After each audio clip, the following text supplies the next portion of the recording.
ഒരിടത്ത് ഒരു വലിയ പേരാലിന് മേൽ ഒരു ആണ് കാക്കയും പെണ്കാക്കയും സ്നേഹത്തോടെയും സന്തോഷിച്ചും ജീവിച്ചിരുന്നു. അങ്ങനെ ഒരു ദിവസം പെണ്കാക്ക ഒരു മുട്ടയിട്ടു. 2 കാക്കകളും ഒരുപാട് സന്തോഷിച്ചു. പക്ഷെ മുട്ട വിരിഞ്ഞു പുറത്തുവന്ന അവരുടെ ഓമനയായ കാക്കക്കുഞ്ഞിനെ മരപോത്തിൽ താമസിക്കുന്ന കൃഷ്ണസർപ്പം വന്നു തിന്നുകളഞ്ഞു. കുഞ്ഞിനെ നഷ്ടപ്പെട്ട ദുഃഖത്തിൽ പേരാലിനു ചുറ്റും ക്രാ ക്രാ എന്ന് കരഞ്ഞു പറന്നു. പാവം കാക്കകൾ അല്ലേ. പെണ്കാക്ക പിന്നെയും മുട്ടകളിട്ടു. പക്ഷേ കൃഷ്ണസർപ്പം വന്നവയെ തിന്നുകളഞ്ഞു.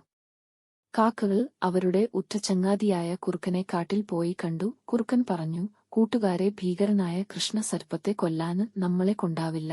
ഞാൻ ഒരു ഉപായം പറയാം. നിങ്ങൾ രാജാവിന്റെ കൊട്ടാരത്തിനടുത്തു പോയി രാജാവിന്റെ മാലയോ മറ്റോ കൊത്തിക്കൊണ്ടുവന്നു കൃഷ്ണസർപ്പത്തിന്റെ മാളത്തിൽ കൊണ്ടിടണം. രാജഭടന്മാർ മാല എടുക്കാന് വരുമ്പോൾ കൃഷ്ണസർപ്പത്തെ കൊന്നുകൊള്ളും. കാക്കകൾ നേരെ കൊട്ടാരത്തിലേക്ക് പറന്നു. കുളിക്കടവിൽ രാജ്ഞി അഴിച്ചുവച്ചിരുന്ന വജ്രമാലയും കൊത്തി ആണ് കാക്ക പറന്നു. പുറകെ രാജഭടന്മാരും ഓടി. അവസാനം രാജഭടന്മാർ കാണെ ആ മാല കൃഷ്ണസർപ്പത്തിന്റെ മാളത്തിൽ കൊണ്ടിട്ടു. മരത്തിൽ കയറി മാളത്തിൽ നിന്ന് മലയെടുക്കാന് ശ്രമിച്ച ഭടനെ കൃഷ്ണസർപ്പം കൊത്തി. ഉടനെ രാജഭടന്മാർ കൃഷ്ണസർപ്പത്തെ പുകച്ചു പുറത്തു ചാടിച്ചു. വാളിനു വെട്ടിയും കുന്തത്തിനു കുത്തിയും അവർ സർപ്പത്തെ കൊന്നു. അങ്ങനെ ദുഷ്ടനായ സർപ്പത്തിന്റെ കഥ കഴിഞ്ഞു. പെണ്കാക്ക പിന്നെയും ഒരുപാട് മുട്ടകളിട്ടു. വിരിഞ്ഞു പുറത്തു വന്ന കുഞ്ഞുങ്ങളും കാക്കകളും സുഖമായി കഴിഞ്ഞു. ശക്തിയെ ബുദ്ധി കൊണ്ട് ജയിക്കാമെന്ന് മനസ്സിലായില്ലേ കൂട്ടുകാരെ?